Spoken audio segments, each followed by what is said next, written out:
Okay, welcome to another episode of Be an Awesome GP. Today we are very excited to be sitting down with Andrew Mellor, Director at Healthy Team.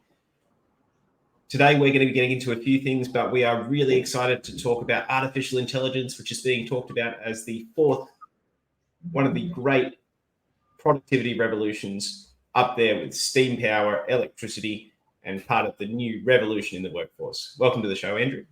Thank you. Thanks, Chris. It's great to be here. So I think if you could just give us a brief overview, give us your 1 minute spiel on what you do, who you are, and where you're coming to us from. Yep. So I think work is a wonderful place for people to discover more about themselves and how they tick and what they love to create, what they love to do. But it can also be a place where people get really crushed and destroyed. And so I love to see workplaces become healthy, for one of a really simple word, but do that on two sides. One, I guess, the interaction between leaders and teams, and thinking through that at a really human level, and helping leaders really align work to be both motivating and engaging for staff. But then on the other side, really creating clear systems, because while systems can seem really rigid and not very human, they actually help humans thrive, particularly when people are clear about what they need to do and what contributes to the organization as a whole. So really mapping out clear systems, but then also really working on the human interaction side, and creating that health within organizations. So I had a look at your website the other day, and you've got this really good outline, and you've got these things called dysfunction statements. And one of them I really liked is, that's how we've always done it, so that's how we're always going to do it, which I think really ties nicely into the artificial intelligence debate. And it's coming, it's here. It's going to be more here in the next few months. But a lot of people are scared. Are robots coming for our jobs? But a lot of people are seizing the opportunity, and a lot of people are moving with the times.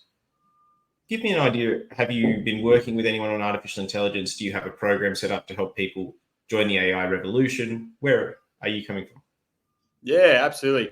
Listen, I think, it was really the beginning of this year, probably around February, that much more in the mainstream, people started to see it. Wait, like, what is going on here?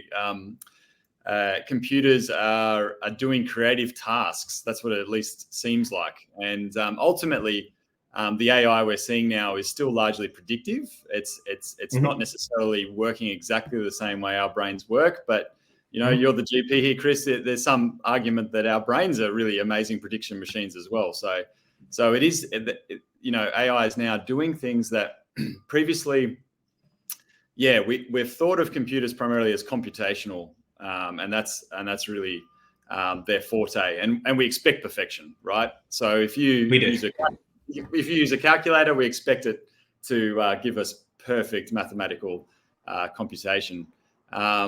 Whereas now what we've got are these, I guess, predictive large language models that are interacting with like natural language. So we can just type something in normal English and it's interacting with that.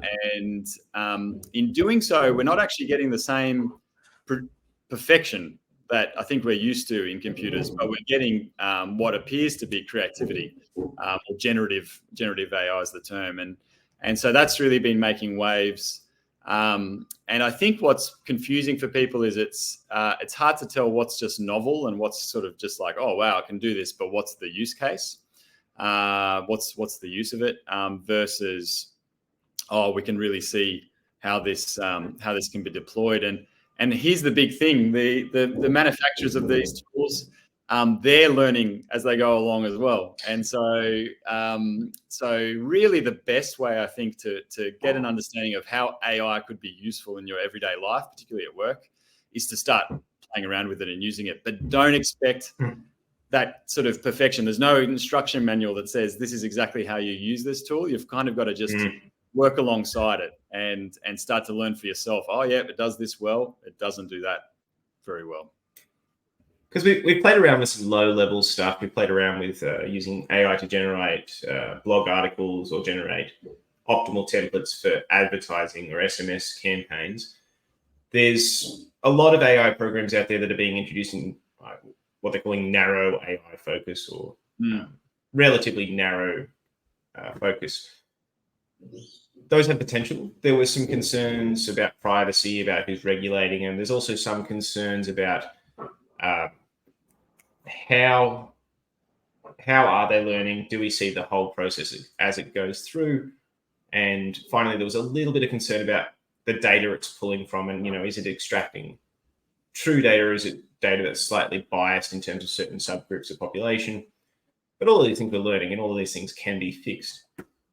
In terms of AI and where to start, do you have any suggestions? Anything you recommended to people?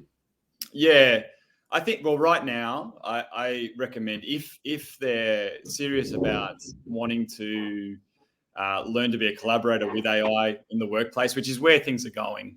I think. Oh yeah, for sure. It's coming. Absolutely, and I think fast forward a year, what you termed those narrow applications, they're going to become more and more common. So there's going to be applications that have been designed specifically, for instance, for GPs, and they're going to address the needs of GPs, obviously the privacy concerns being a huge one, but they're going to be trained even more specifically on obviously medical language and an understanding of the common kind of ways that GPs interact with different stakeholders, whether it's the patients referring to other clinicians and those sorts of things. So those are going to become more and more common. But interestingly, I think those narrow applications, they're going to be black boxes to a large degree. The way they operate isn't going to be entirely clear. And I think the best way to become confident working with AI is to, like I said, start using it now and understand that it can help me think better. It can help me think more, maybe comprehensively. That's one of its great strengths. It knows about a lot more things than we do because of it is a computer. It's got huge amounts of data storage, but it doesn't necessarily process things the way we would expect or think about stakeholders the way we would expect.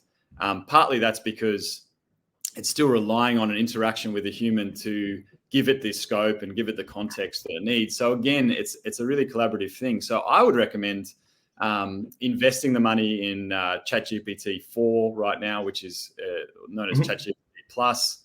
It's like $20 US a month, even if you only do it for a month, to play around with it and start interacting with it. So for example, one thing I recommend to business owners or business leaders is to start using it to cover blind spots. For example, you do a particular problem you're having, and before you talk to staff, you actually bounce around with the AI and ask it to poke holes in your hypothesis or your idea.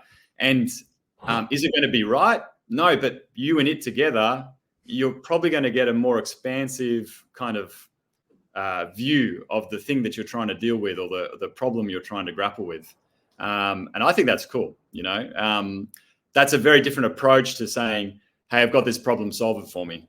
And then you're going to, maybe it'll do all right, but maybe it'll give you a really silly idea, so yeah. And I think it's all in the interpretation. Some of the programs I've been looking at for practice software, they generate some ideas or things you could have done better at the end of a consultation, which is very interesting. You still got to apply that lens of the human lens to it.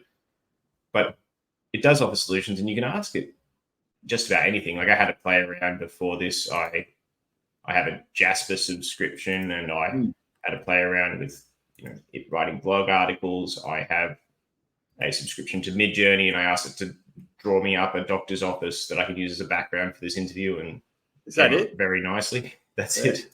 Very nice. Very nice. So it's all coming. And I guess from my point of view, I initially came to AI from a background of what it's doing in the writing industry. And that was where I sort of trained myself. And then I'm now, what's a relatively low stakes game for me in the writing industry, I'm using that to apply to medicine. So it is very exciting. It is all coming and people are using it. There are still some legal concerns, but yeah. I mean, I would imagine, Chris, like for something so obviously, your the key value you're creating for a patient, for example, is in that interaction, and then obviously that guidance. But then, post a consultation, you write notes, for example. Now those notes, I imagine, they need to be repurposed for different contexts. So, for example, you've got something for the patient, you've got something for allied health worker that they're engaged with, physio, for example. And one thing I think is a really legitimate productivity gain that for instance, GPs could benefit from is the speed of repurposing. It's like the GP's still done the hard work of diagnosis, really getting a complete understanding of the picture for the patient. But they can go from their shorthand of that to then repurposing that. That's still all their work, but it's a repurpose that is directly, aimed at a particular audience, whether it's a patient or some other stakeholder. And I think, that's helpful. That's got to be a good thing. It is helpful, and that's what you talk to doctors about. Is the one thing they will always say they don't have enough is time. So they always want to spend more time with their patients. If you can shave a minute or two off your consult by having something else write your notes, that adds up a lot over time. If you can get that reflection in from Chat GPT or an alternative program saying, hey, did you think about this? That saves you time on CPD in the long run. So it's all very useful if you use it in the right context. I think the language is really important there too, because right away, like you said, if it can write your notes, and for someone who's an outsider to the medical industry, they might mean, write your notes. What you're going to get? You're going to get ChatGPT to write my diagnosis for me or something like that. But that's not it, is it? I mean, there's a difference between, like, can you take me through that? Like, what is, when you say write my notes, take me through the workflow, and where does AI sit in the workflow from where you stand? Yeah, so I mean, I'm not using it in my consult room day to day because I'm waiting for a bit of risk assessment, but hypothetical. You could set a patient to have their notes recorded via a microphone. You then are required to store some part of that. You write it down at the end of the consult traditionally, or during the consult traditionally as a doctor. Instead, it listens to what you're saying, it synthesizes it, it generates a series of notes, much like dictation software. Where it really comes together nicely is that it synthesizes it and then captures the most pertinent elements. So it doesn't just write down everything, it writes down a synthesis of what's going on, a management plan, and then suggests some further options that could be considered if you hadn't already considered them. So, potential. Yeah, it's almost like you're having this assistant in the room there as well. That ideally, the confidentiality side of it is all taken care of, and so you've got this robotic assistant who takes everything that's going on and packages it up neatly. Obviously, you've got the final sign off on it all, but that seems like a wonderful. Hopefully for a long time. That's right. Exactly. I think there's a really nice line in the G20 AI dialogue, and it talks about the fact that high expectations need to be managed, but potential remains. And I think everyone has this high expectation that in the next year, a robot will be able to sit down and treat someone and shave all these sort of extra costs off the health system. And it's not going to be that straightforward, but we will see hopefully efficiencies in a system that traditionally does have some waste and expenditure. And that's not waste necessarily on hardworking health professionals. That is waste in terms of bureaucracy and administrative costs and inefficiencies in the system that can be addressed. Yeah, no, absolutely. And actually going back to something you said earlier as well, like, the potential biases, and I think that's a real challenge, and that's why we need to be really, have our ears perked up, or in this case, I guess our eyes, as we read the output, for example, for something we might be using or interacting with AI. But I mean, interestingly, as humans, we have biases, right? For sure.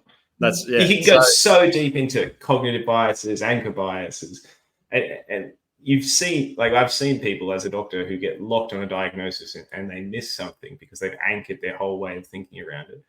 That's right. We won't dig into type 1 and type 2 decision making and all of that jazz, but yep, the human being is far from a perfect machine. Exactly. I mean, one of the most extreme discussions I heard about this, and I'm not sure that I agree with it, but the killer robot eventuation, the Terminator 2 kind of situation where you've got both very complex robots, but with AI inbuilt as well, so that they're making decisions, and that potentially wars could be fought with robotic warfare controlled by AI instead of humans, and that's pretty freaky to think about. But this guy was arguing, I would have more trust in a robot that is conditioned. It has AI conditioning that we trust, and it's going to have a more cool head in the heat of war than a human. And to some extent, it's like, okay, yeah, I can see that. I still didn't feel super comfortable with that idea, but it really illustrated the point. It's like, oh yeah, no, humans make terrible decisions as well. So the fact that it doesn't get things right 100% of the time doesn't exclude it. Although I think we find something a little terrifying about when a robot doesn't get it right. I think it comes back to this thing of we expect that computational perfection from our computers. And we do. And like, me, I trust in Arnie. So if Terminator happens, I think Arnold Schwarzenegger's still got our back. But a lot of medicine is not rational. When people are sick and unwell, they're not always thinking rationally, and we don't expect them to be. So part of the AI revolution will be, how do you integrate that, and how do you teach a computer that sometimes people don't think logically, and that you need to account for that in your decision-making process. And that's going to take years. Doctors who use AI will still be around for a very long time. And although we should learn about it, there's no need to fear, I feel, at this stage. Yeah. Tell me more about you, Andrew. So if people want to get in touch with you, or people want to look up your company, how do they find you? Where are you at? healthyteam.com.au, and on there, so the lead is all about team engagement and helping organizations in that space. But you can also find some stuff there. I've got a newsletter that helps you interact with AI and get used to it, and get ready for things like Microsoft should be rolling out their enterprise AI. So if you work somewhere that uses Office 365, utilizing AI is going to become normal for most organizations, because Microsoft is putting a lot of emphasis on the security of that. Obviously, that's absolutely vital for any organization, particularly global ones that depend on the whole Office 365 environment. So that whole newsletter is to help. It's really pitched at executives, but it's to help anybody who considers themselves, I guess, a leader in their workplace become familiar with AI, so they don't feel like they're sort of excluded from the discussion, or they're faking it or anything like that. They can actually feel like, oh, I've got real world experience utilizing AI. So anyway, if you go to the AI header up there, you can sign up to that newsletter. And I think you're someone who really sort of gets what doctors need. There's, I met you through our mutual wives when they get together for their doctor group chats. Yes. But you get it. You're married to a doctor. You interact with doctors very frequently. Oh, I actually... You understand the system. Absolutely. I did a little talk, which was more on well-being at the Children's Hospital to some pediatricians at the beginning of the year.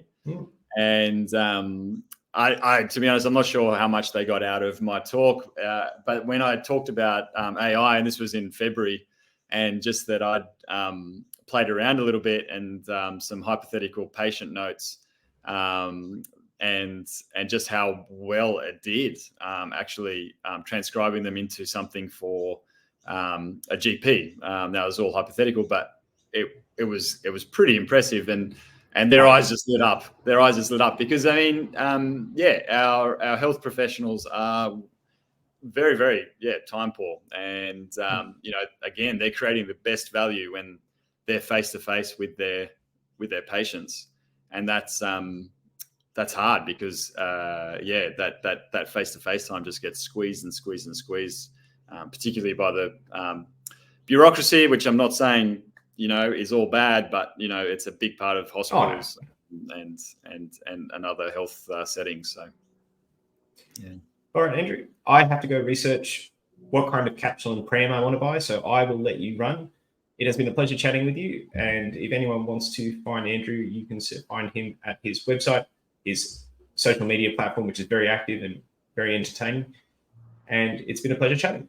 Likewise, Chris, and all the best as fatherhood approaches. Thank you, man. Thanks.